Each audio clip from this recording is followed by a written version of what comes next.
പറയാം. അതായത് നമ്മളിപ്പോൾ ചെയ്തിട്ടുള്ള ബോഡി നല്ല രീതിയിൽ എല്ലാ മസിൽസും അതുപോലെ ജോയിൻസും കുറച്ച് ടൈറ്റായിട്ടും അതുപോലെ ഒരു നല്ല രീതിയിൽ ടോണ്ടായിട്ട് ഇരിക്കുന്നുണ്ടാവും. അപ്പോൾ അതിനൊക്കെ ഒന്ന് റിലാക്സ് ചെയ്ത് വെക്കാൻ വേണ്ടിയിട്ടുള്ള വർക്കൗട്ടാണ് കൂൾ ഡൗൺ എക്സസൈസ് എന്ന് പറയുന്നത്. ഓക്കെ, അപ്പോൾ അത് നമ്മൾ ചെയ്യേണ്ടത് ഒരു 15 മിനിറ്റ്സ് എങ്കിലും സമയം എടുത്ത് ചെയ്യാനായിട്ട് ശ്രദ്ധിക്കാം. അപ്പോൾ അതും നമുക്കിതുപോലെ കഴുത്തിൽ തന്നെ സ്റ്റാർട്ട് ചെയ്യാം. ഫുൾ ബോഡി സ്ട്രെച്ചിങ് ആണ് ഞാനിപ്പോൾ ഇവിടെ പറഞ്ഞു തരാനായിട്ട് പോകുന്നത്. ഓക്കെ, അപ്പോൾ അതിന് നമ്മൾ ആദ്യം തന്നെ കഴുത്തിൽ നിന്ന് തുടങ്ങാം. കഴുത്ത് സൈഡിലോട്ട് സ്ട്രെച്ച് ചെയ്യാം. ചെയ്യുമ്പോൾ നമ്മുടെ ഈ ചെവി ഷോൾഡറിൽ മുട്ടുന്ന തരത്തിൽ സൈഡിലോട്ട് നല്ല സ്ട്രെച്ച് ചെയ്ത് കൊടുക്കുക. അപ്പോൾ ഈ സൈഡിൽ നല്ല വലിയുന്നതായിട്ട് നമുക്ക് മനസ്സിലാക്കാനായിട്ട് പറ്റും. അതൊരു മിനിമം 5 സെക്കൻഡ് ഹോൾഡ് ചെയ്ത് വെക്കാനായിട്ട് ശ്രദ്ധിക്കുക. അതുപോലെ അടുത്ത സൈഡ്, അതുപോലെ ഫ്രണ്ടിലോട്ട് താടി ചെസ്റ്റിലോട്ട് താഴ്ത്തി കൊണ്ടുവരാം. ഇനി അത് ബുദ്ധിമുട്ടുള്ള ആൾക്കാരാണെന്നുണ്ടെങ്കിൽ നമ്മൾ മെല്ലെ കൈ കൊണ്ട് തല ഒന്ന് താഴോട്ട് പ്രസ് ചെയ്ത് കൊടുക്കുക, വളരെ മെല്ലെ.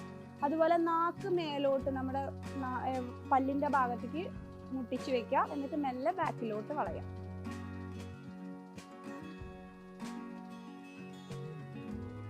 ഈ ചെയ്യുന്ന എക്സസൈസ് നമ്മുടെ ഇവിടെയുള്ള ഡബിൾ ചിന്നൊക്കെ ഉള്ള ആൾക്കാരൊക്കെ ആണെന്നുണ്ടെങ്കിൽ അവിടുത്തെ ഫാറ്റ് കുറയാനായിട്ട് ഇത് നല്ലതാണ്. അതുപോലെ ബാക്കിലോട്ട് ഉയർത്തി പിടിച്ച് ജസ്റ്റ് സൈഡിലോട്ടും കൂടെ ഒന്ന് ട്വിസ്റ്റ് ചെയ്ത് കൊടുക്കുക. ഇനി അടുത്തത് നമ്മൾ നേരത്തെ ചെയ്ത പോലെ തന്നെ കൈ പുറകിലോട്ട് വെക്കുക. ഒരു കൈ സൈഡിലോട്ട് മുട്ടിലോട്ട് പിടിക്കുക, ദെൻ സൈഡിലോട്ട് വലിക്കുക. മെല്ലെ സൈഡിലോട്ട് വലിച്ചു പിടിക്കുക. ഒരു 5 സെക്കൻഡ് മിനിമം ഹോൾഡ് ചെയ്ത് വെക്കുക. അതുപോലെ അടുത്ത സൈഡ് പുറകിൽ കൈ വെക്കുക, ദെൻ സൈഡിലോട്ട് വലിക്കുക. അടുത്തത് നമ്മൾ ജസ്റ്റ് നിവർന്ന് വരാം.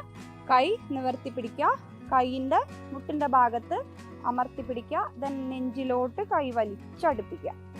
അപ്പോൾ നമ്മുടെ ഈ ഷോൾഡറിൻ്റെ ഈ ഒരു സൈഡ് നമുക്ക് നല്ല രീതിയിൽ വലിയുന്നതായിട്ട് മനസ്സിലാവും. അപ്പോൾ അവിടുത്തെ മസിൽസ് ഒക്കെ ലൂസ് ആവാനും റിലാക്സ്ഡ് ആവാനായിട്ടുള്ള ഒരു കൂൾ ഡൗൺ എക്സസൈസ് ആണത്. 2 സൈഡും മിനിമം 5 സെക്കൻഡ് ഹോൾഡ് ചെയ്ത് പിടിക്കുക. നമ്മൾ മിനിമം ഒരു 15 മിനിറ്റ് എങ്കിലും കൂൾ ഡൗൺ എക്സസൈസ് ചെയ്യണം. അതിനും കൂടിയുള്ള ടൈം കണ്ടുപിടിച്ചുകൊണ്ട് വേണം നമ്മളുടെ വർക്കൗട്ട് ടൈം നമ്മൾ സെറ്റ് ചെയ്യാനായിട്ട്. ഇപ്പം ഈ ചെയ്യുന്ന എക്സസൈസ് നമ്മുടെ ഫോർആംസ് നല്ല രീതിയിൽ റിലാക്സ്ഡ് ആവാനായിട്ട് സഹായിക്കും. ജസ്റ്റ് കൈപ്പത്തിയിലോട്ട് പിടിച്ച് കൈത്തണ്ടയുടെ സൈഡിലോട്ട് വലിക്കാം. അതുപോലെ ഉള്ളംകൈ ഫുള്ളായിട്ട് പിടിച്ച് കൈത്തണ്ടയുടെ സൈഡിലോട്ട് വലിക്കാം.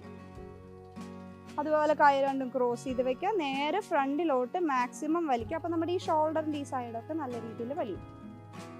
അതുപോലെ നമ്മൾ പുറകിലോട്ട് കൈ പിടിക്കുക. എന്നിട്ട് മെല്ലെ ബാക്കിലോട്ട്. പറ്റുന്നവരാണെങ്കിൽ മാക്സിമം പറ്റാവുന്ന രീതിയിൽ ഉയർത്താനായിട്ട് ശ്രദ്ധിക്കുക. അപ്പോൾ നമ്മുടെ നെഞ്ചും ഷോൾഡറിൻ്റെ ഭാഗമൊക്കെ നല്ല രീതിയിൽ വലിഞ്ഞു. അതുപോലെ കൈ മേലോട്ട് നിവർത്തി പിടിക്കുക. നല്ല രീതിയിൽ വലിച്ചു പിടിച്ചുകൊണ്ട് സൈഡിലോട്ട് ചെറിയാം. അതുപോലെ നിവർന്ന് വരാം. അടുത്ത സൈഡ്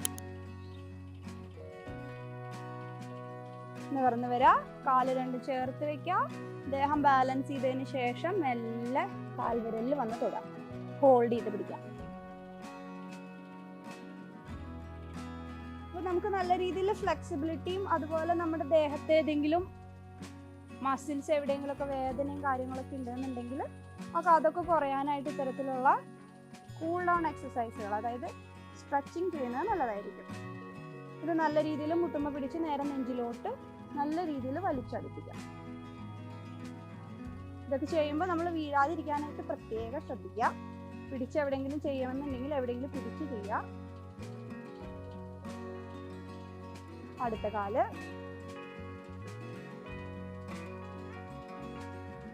കാല് രണ്ടും ക്രോസ് ചെയ്ത് ചവിട്ടുക. നേരെ കാൽവിരൽ മുകളിൽ തൊടുക.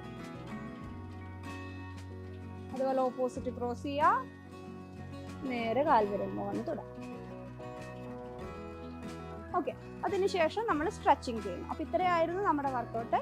ഇനി പുതിയൊരു വീഡിയോയുമായിട്ട് അടുത്ത ദിവസം കാണാം. Okay, bye bye.